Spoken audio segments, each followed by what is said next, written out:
Hello and welcome. This isn't a list of every song Doofenshmirtz was ever involved in. This is a list of songs where he has a significant role in the song, where the song also isn't incredibly short. Eating cereal looks like this. There are certain songs that I didn't think were long enough, or in Hail Doofenia's case, there's two versions and it's kind of separated. Also, any Doof songs from Milo Murphy's Law are not applicable. This is just for the songs from Phineas and Ferb. If there's a song that may seem odd including, or I was debating including, then you can bet I've included it with at least a brief explanation. Most of my videos would be considered filler by some people anyway, since I don't just list anything without any explanation. You wanna know what's truly filler though? Yep, you guessed it, kiddos. This right now. You guys better have shouted at your screen or else I'll be the one seeming like an idiot right now. Like usual. They say there is no I in teamwork, but there's an M and there's an E, that's me.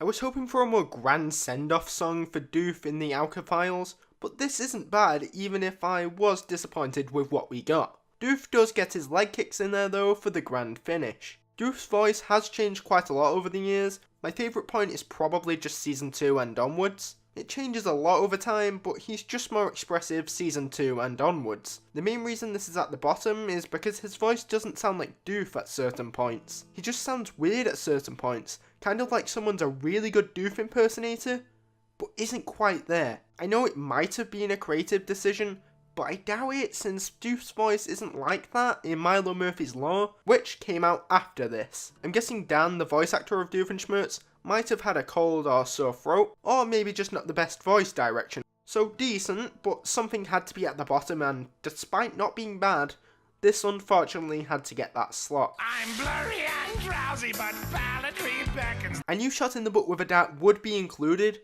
but I also knew it would be very low on the list. Despite it being one of his worst songs, it's mostly due to it being short, but just long enough for me to include it on this list. You can hear a good amount of energy was put into this small performance, and there's good attention to detail, as when he says he'll lose consciousness in 17 seconds, he loses consciousness in 17 seconds. Small touches like that make even the smaller moments and songs from Phineas and Ferb greatly enjoyable to watch. I bear lots of animosity to bellhops. They never bring my luggage up on time. My Goody Two Shoes Brother being the first true Doofenshmirtz song in the show for me, delivers enough to satisfy.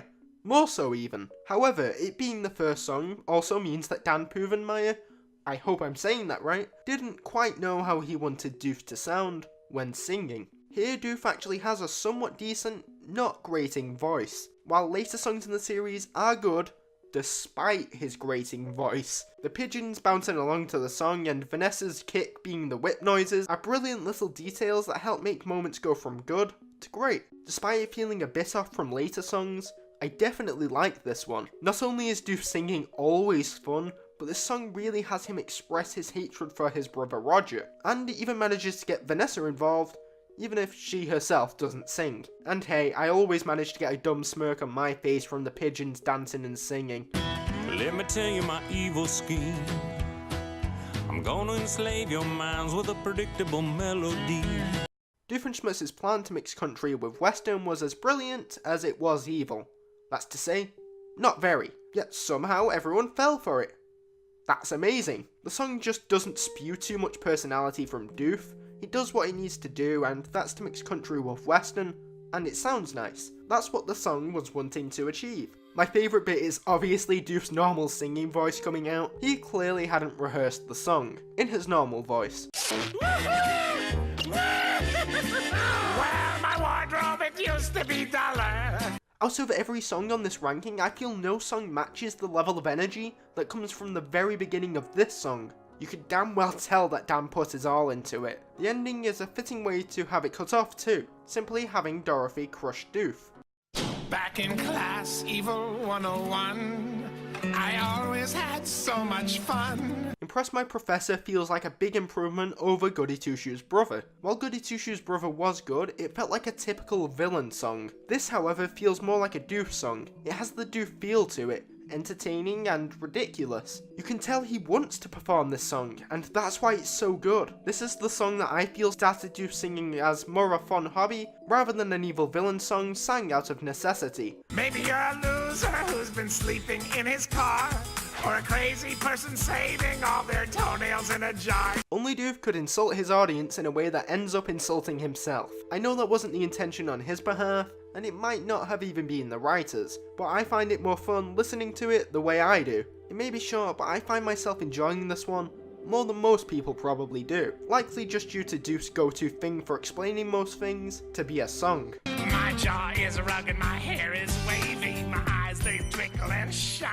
I like how I'm Handsome shows just how vain some people can be, especially since they don't get to the point of hearing his voice before deciding whether he's hot or not. The woman planning to rename her children that are in college after him is a brilliant little moment that if your ears somehow blink, then you could miss it.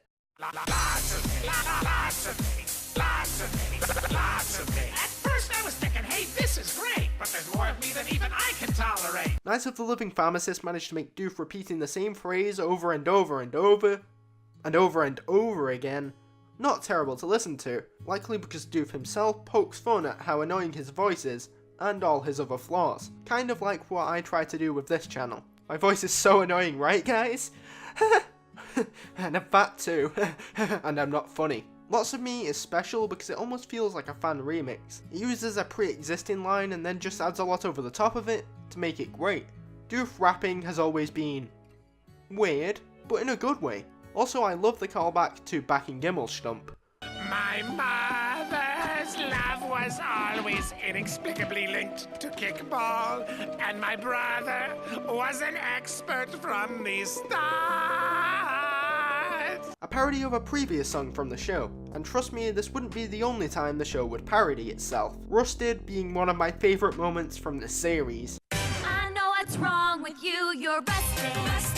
It parodies one of the most popular songs from the show, You Snuck Your Way Right Into My Heart, and it brings back Love Handle in the process. Goes all out in making it clear just how much his parents, especially his mother, cared about his brother Roger over him. The song having Love Handle back is a nice touch. I love Doof saying he's got no coordination and having such a goofy look and movement followed by cockiness as if he nailed his part. It was animated and voiced so well. Also, while technically not a part of the song itself, I'm gonna count it as it's referencing the song right after it's finished.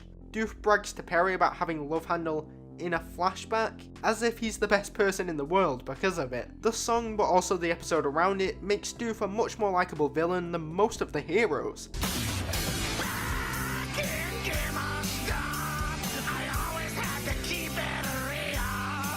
This song has one of the funniest moments from the series. Doof stripping his clothes away, and the camera showing us Perry's flabbergasted, disgusted, and horrified look. Doof starts the song by saying he won't tell his backstory, while giving a backstory on why he can't tell his backstory. It's just so dumb, it fits that Doof comedy style we all love. Well, I love it, I definitely do. It also transitions from one tune to another, not flawlessly, it feels forced, but that forced feel is intentional, or I'm at least pretty sure that it is. I like the forced feeling transition anyway because it makes it feel like Doof is going down a checklist of things that need to be mentioned in a song for his part of Roller Coaster the Musical.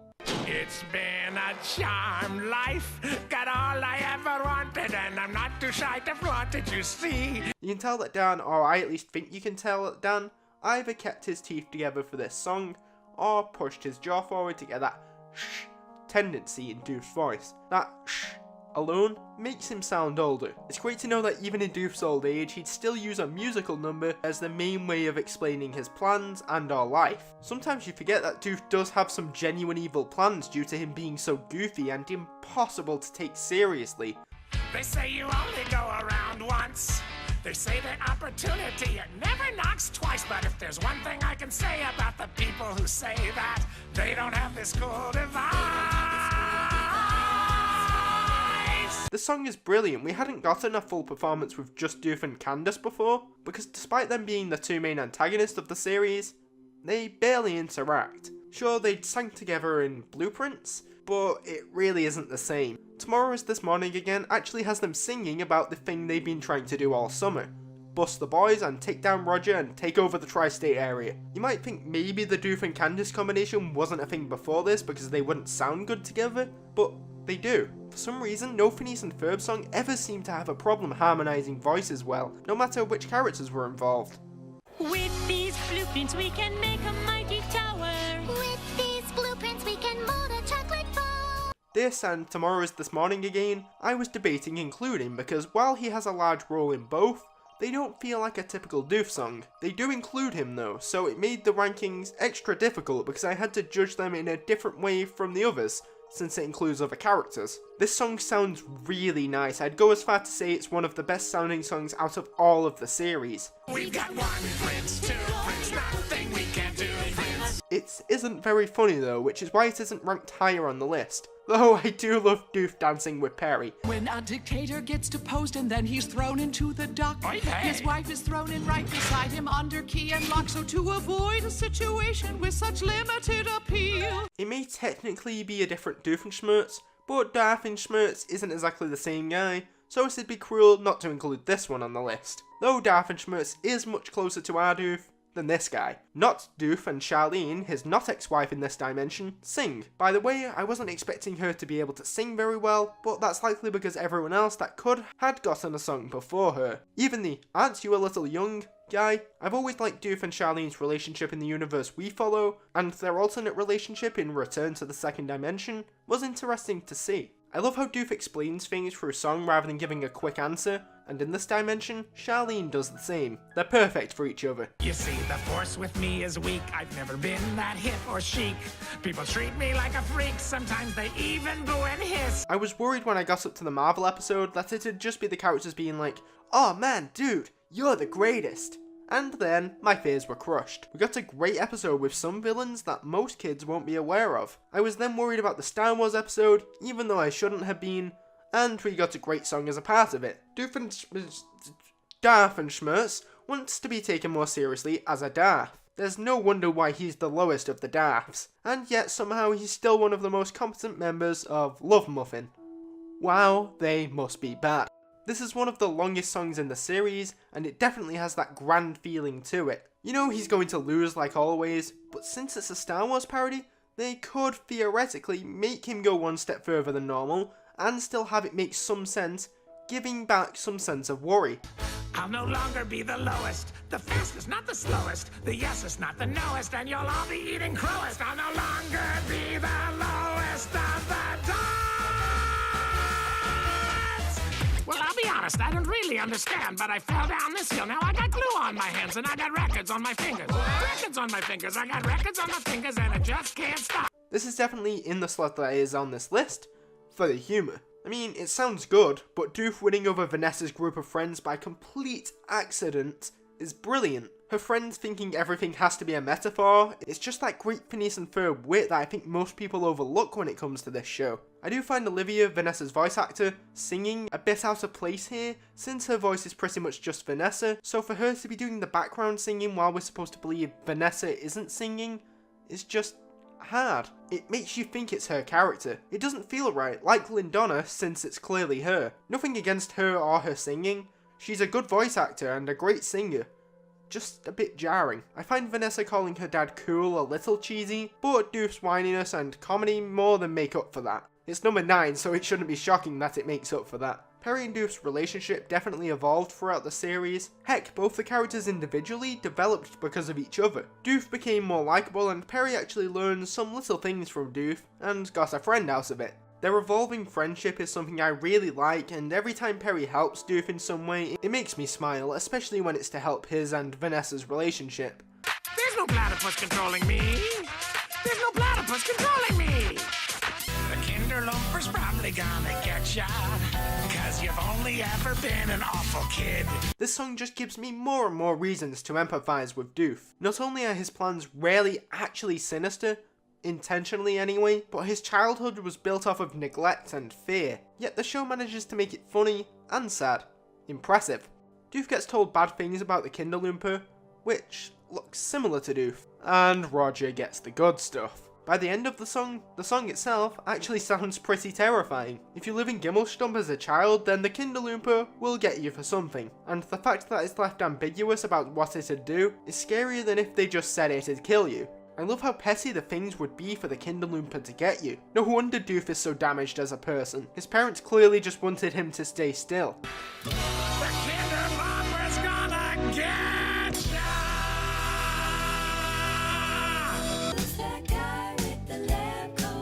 I wonder who? Night of the Living Pharmacist was brilliant. Despite Phineas and Ferb's version of zombies not ripping your guts out, there's still a fear that comes from your whole body being transformed into a pharmacist with a slumped back. Much like the Kinderlumper song, this actually sounds pretty scary by the end, though I think this sounds more sinister than terrifying. It's easily the most intimidating Doof has ever sounded, and yet nobody was around to hear it other than himself and the backup singers. That's actually pretty funny when you think about it. I also love that this is the most power Doof has ever had, and yet it's caused by his own mistakes. A whole army of me.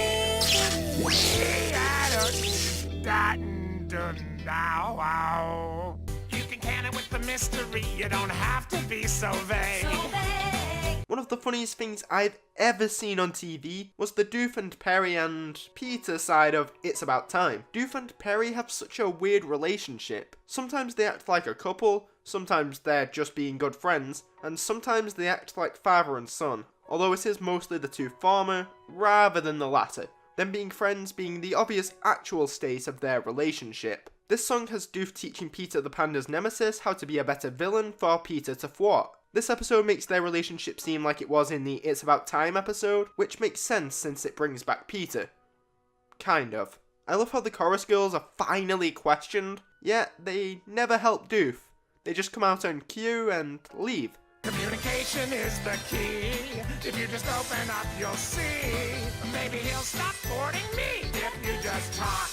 Do you want some rice pudding? No, that's gross. It was a test. Almond brittle. I love it the most. Me too. What's the one thing in a song that probably shouldn't work even more than Doofenshmirtz's singing? That's right, kids.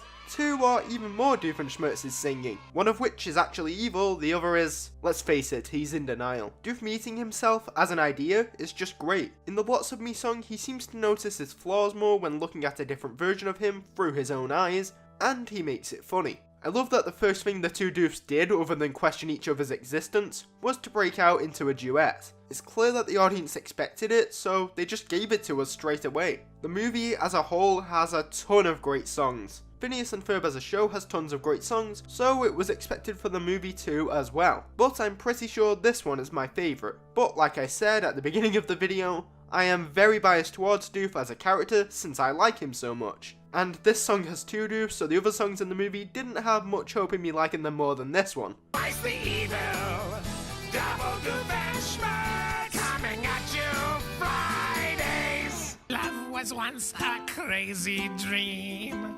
Now it's my new evil scheme. Doof somehow doesn't drag down this song, despite the woman's voice being amazing. Seeing Doof actually bond with someone other than Perry, Norm, or Vanessa is interesting. This song does unfortunately have a sad ending, one that continues to make me care more and more about Doof more than most characters in fiction. Doof is just one of those characters that can make any concept interesting. Doof getting ice cream? Probably interesting. Doof finding love? That's brilliant and holds so much water or potential inside this sponge or show. I get TV shows and sponges mixed up sometimes. It may not be the longest or most complicated song, but it is one of the most interesting and charming. Built upon evil love.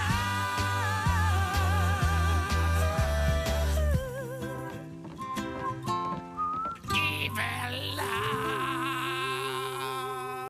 Lies are the glue that holds society together. Lies get straight into having the background women join, which is a clear indication the show owns its own ridiculousness. Usually Doofenshmirtz doesn't really have a point, or at least not one that questions rights and wrongs. Perry gives a clear look of fear showing that lies, things that are always considered bad, are actually possibly a good thing sometimes. Doof sets up the song, but a good portion of this is just random people saying funny lines. But you know the ties that bind us tight are lies.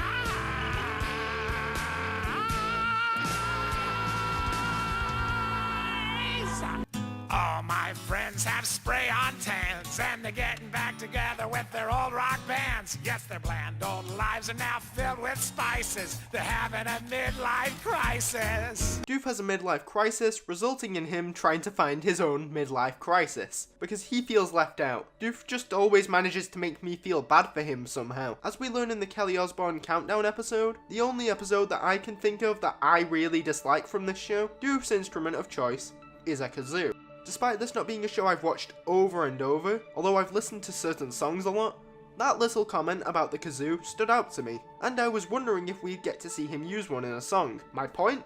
Kazoo solo! I mostly just love this song because of Doof wanting his own midlife crisis. Gray hair, dye, and existential midlife crisis.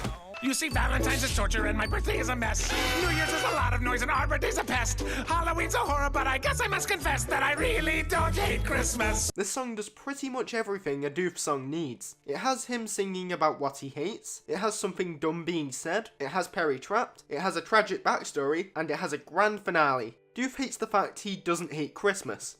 That's just funny. The whole episode around the song is one of the best from the series for me too, so that probably helps this. The song is just him listing things he hates and why. Yet all of the charm in the animation, the Doof tendencies, the song tendencies, it makes it all work. It may be Christmas themed, but that isn't why I like it so much. It's mostly because Doof wants to hate something he doesn't hate. It didn't have to be Christmas themed, yet it being something as big as Christmas makes it funny, because there's so many smaller, really minor things in the world that he hates. It's just a great song, and fits in almost every Doofy thing possible into a single song, but does even more. Needless to say, I love this song. No, I really don't hate Christmas! Anyway, that's all for this video. Write comments where comments can be written, the YouTube comment section most likely. Until next time, bye I guess!